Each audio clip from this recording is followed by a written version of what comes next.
Mengapa sebuah negara yang baru berumur 2,5 abad begitu berambisi untuk mendikte bangsa yang sudah membangun peradaban sejak ribuan tahun lalu? Di tahun 2026 ini kita tidak sedang menyaksikan sekadar sengketa politik, melainkan sebuah upaya pengepungan terhadap martabat sebuah bangsa yang menolak untuk berlutut.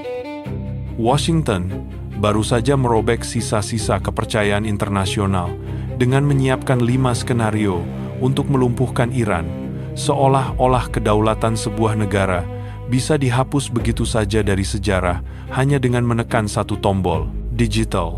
Ini bukan soal kegagalan diplomasi biasa, tetapi tentang bagaimana sebuah kekuatan besar mencoba mematikan cahaya dari sebuah bangsa yang sudah mengenal kejayaan jauh sebelum Amerika Serikat, bahkan ada di peta dunia.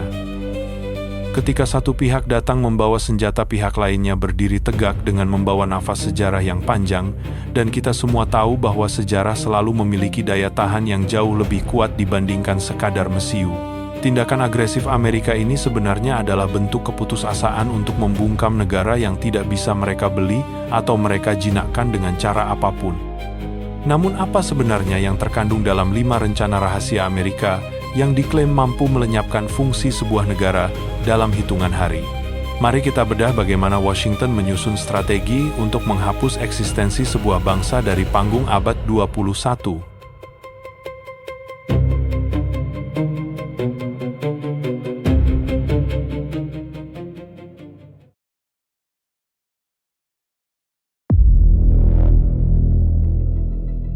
Laporan Pentagon yang bocor baru-baru ini bukan sekadar rencana perang biasa.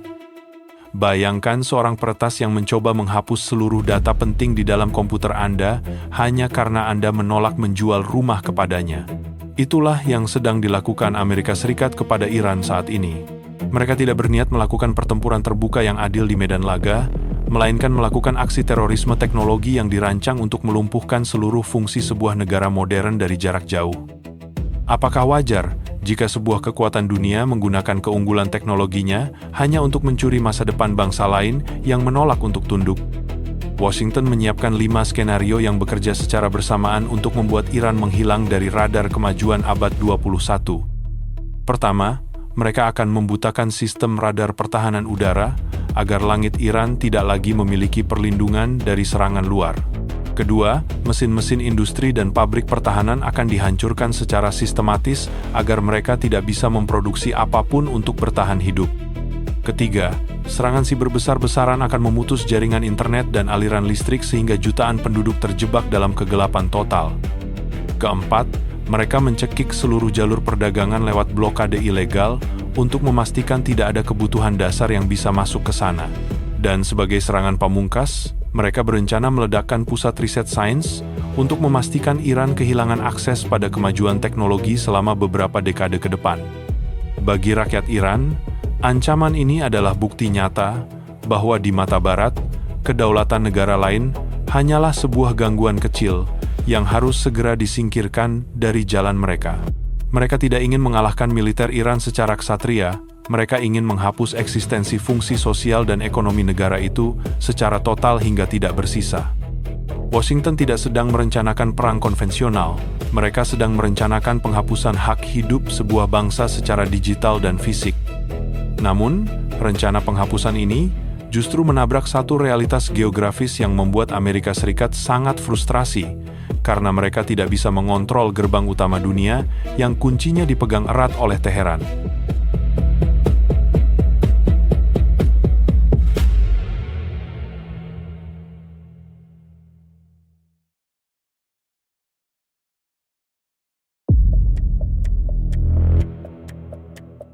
Selama puluhan tahun, media Barat terus mendikte kita bahwa Selat Hormuz adalah titik sumbat dunia yang berbahaya karena dijaga oleh Iran. Narasi ini seolah-olah menempatkan Iran sebagai preman yang hobi mengganggu ketenangan global. Tapi mari kita lihat dari sudut pandang yang lebih jujur. Selat itu adalah halaman depan rumah mereka sendiri.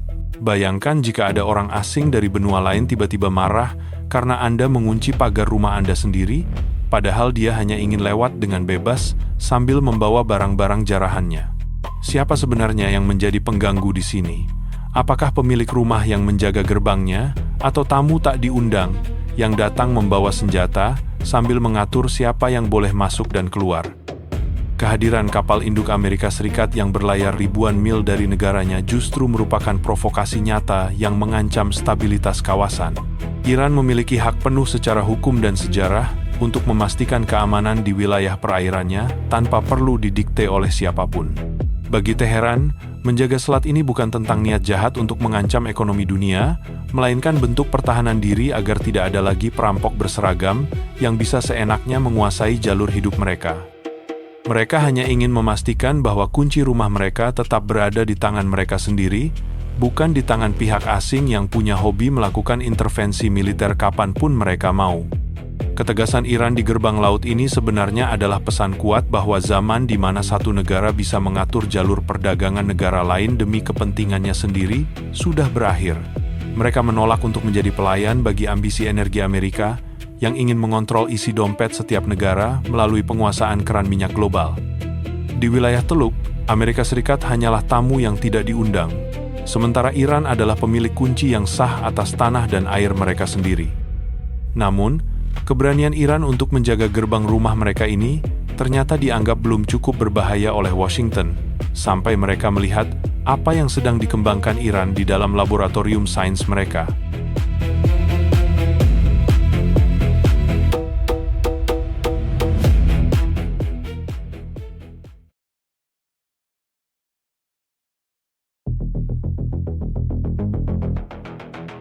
Kenapa hanya negara-negara tertentu yang boleh memegang kunci teknologi paling mutakhir di dunia ini?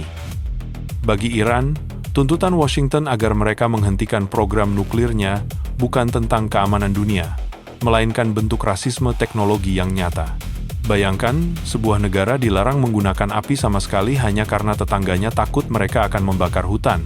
Padahal, negara itu hanya ingin memasak dan menghangatkan rumahnya sendiri. Iran melihat energi nuklir sebagai hak dasar untuk maju, sebuah tangga menuju masa depan sains yang tidak ingin mereka lepaskan hanya karena gertakan negara lain. Diplomasi tahun 2026 ini menemui jalan buntu karena Barat menuntut sesuatu yang mustahil. Mereka ingin Iran tetap tertinggal dan bergantung pada teknologi luar. Program nuklir Teheran sebenarnya adalah asuransi masa depan untuk mencukupi kebutuhan energi jutaan rakyatnya di tengah kepungan sanksi yang mencekik. Jika mereka menyerahkan teknologi ini sekarang, itu sama saja dengan menyerahkan nasib anak cucu mereka ke tangan politisi di Washington yang bisa kapan saja mematikan saklar listrik mereka. Apakah adil jika kemajuan sebuah bangsa harus dibatasi hanya agar negara adidaya bisa merasa tenang dan tetap memegang kendali penuh? Teheran sadar bahwa tanpa kedaulatan teknologi, mereka akan selamanya menjadi bangsa kelas 2 yang mudah didikte. Bagi mereka, nuklir bukan tentang hulu ledak yang mengerikan, tapi tentang menolak untuk menjadi budak energi di masa depan. Mereka memilih untuk membangun benteng sains di laboratorium mereka sendiri sebagai jawaban atas penghinaan diplomasi yang terus berulang. Namun, pertaruhan besar di meja riset ini memunculkan sebuah fenomena unik yang tidak diprediksi oleh intelijen Amerika Serikat sebelumnya.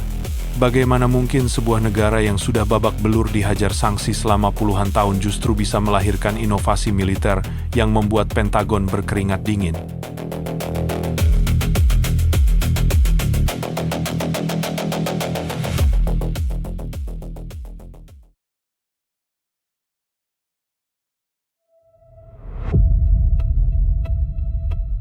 Amerika Serikat melakukan kesalahan fatal karena terlalu meremehkan daya tahan mental sebuah bangsa yang sudah terbiasa hidup dalam tekanan. Selama puluhan tahun, Washington mencoba mengurung Iran dengan sanksi ekonomi paling berat dalam sejarah modern, berharap negara itu akan roboh dari dalam. Tapi, mereka lupa satu hukum alam yang sangat sederhana. Seperti tanaman yang justru tumbuh dengan akar paling kuat karena diletakkan di tanah kering dan terus-menerus dipukuli badai, Iran justru menemukan kekuatan di tengah keterasingan mereka. Sanksi yang tujuannya untuk melemahkan, secara tidak sengaja justru memaksa Iran untuk berhenti mengandalkan bantuan luar dan mulai menciptakan ekosistem pertahanan mereka sendiri. Saat negara lain sibuk membeli jet tempur mahal dari Amerika, Iran justru fokus membangun industri pesawat tanpa awak, teknologi rudal, hingga satelit secara mandiri di gudang-gudang rahasia mereka. 5 skenario militer yang disusun Pentagon mungkin terlihat sangat hebat dan canggih di atas kertas Gedung Putih. Namun, mereka lupa bahwa mereka sedang menghadapi musuh yang sudah belajar cara bernapas, hidup, dan bertarung di dalam kegelapan total selama bertahun-tahun. Bagaimana cara Anda mengalahkan musuh yang justru menjadi semakin pintar setiap kali Anda mencoba mematikan akses mereka? Kekuatan pertahanan Iran saat ini tidak bisa dibeli dengan miliaran dolar karena itu lahir dari keringat dan inovasi rakyatnya sendiri yang dipaksa bertahan hidup sendirian.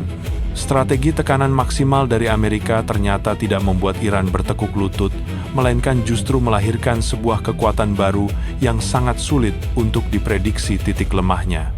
Anda tidak akan bisa mematahkan semangat sebuah bangsa yang sudah terbiasa membangun keajaiban dari reruntuhan sanksi. Tapi, jika Amerika tetap nekat menarik pelatuk serangan mereka mungkin akan menyadari bahwa harga yang harus dibayar jauh lebih mahal daripada sekadar memenangkan pertempuran.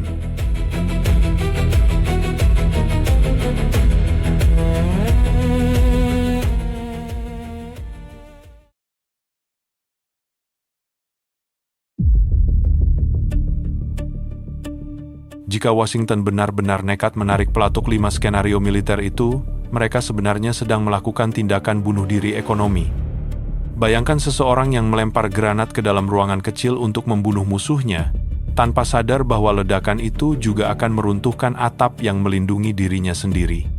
Amerika Serikat mungkin punya kekuatan untuk mengebom Teheran, tapi mereka tidak punya kekuatan untuk menghentikan kiamat ekonomi yang akan menyusul setelahnya. Satu saja rudal jatuh di fasilitas strategis Iran, harga minyak dunia akan melonjak ke angka yang belum pernah kita bayangkan sebelumnya. Apakah warga Amerika di California atau petani di Jawa siap membayar harga bensin 3 kali lipat lebih mahal hanya demi ambisi egois segelintir politisi di Pentagon? Dampak serangan ini tidak akan berhenti di SPBU terdekat Anda.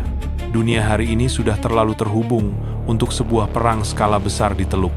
China dan Rusia tidak akan tinggal diam melihat mitra strategis mereka dihancurkan begitu saja oleh ambisi sepihak Barat. Serangan ini adalah bentuk keputusasaan nyata dari sebuah kekuatan besar yang mulai sadar bahwa pengaruhnya di dunia sedang memudar, lalu mereka mencoba membakar seluruh ruangan sebelum akhirnya dipaksa keluar. Ini bukan lagi soal menghukum Iran. Ini adalah perjudian gila yang mempertaruhkan seluruh tatanan ekonomi global yang selama ini justru menopang kemakmuran Amerika itu sendiri. Pada akhirnya, keangkuhan Washington akan menjadi bumerang yang sangat mematikan. Mereka ingin melumpuhkan Iran, tapi mereka justru berisiko melumpuhkan diri mereka sendiri dan menyeret seluruh dunia ke dalam jurang inflasi yang mengerikan. Setiap bom yang dijatuhkan di Teheran akan bergetar sampai ke dinding Gedung Putih dan dompet setiap warga dunia tanpa terkecuali. Namun, di tengah kepulan asap dan ancaman perang yang sudah di depan mata, kita harus melihat melampaui bubuk mesiu untuk memahami arah baru yang sedang diambil oleh sejarah. Mari kita lihat bagaimana semua kekacauan ini sebenarnya menjadi tanda berakhirnya sebuah era dan mulainya fajar baru bagi kedaulatan di Timur.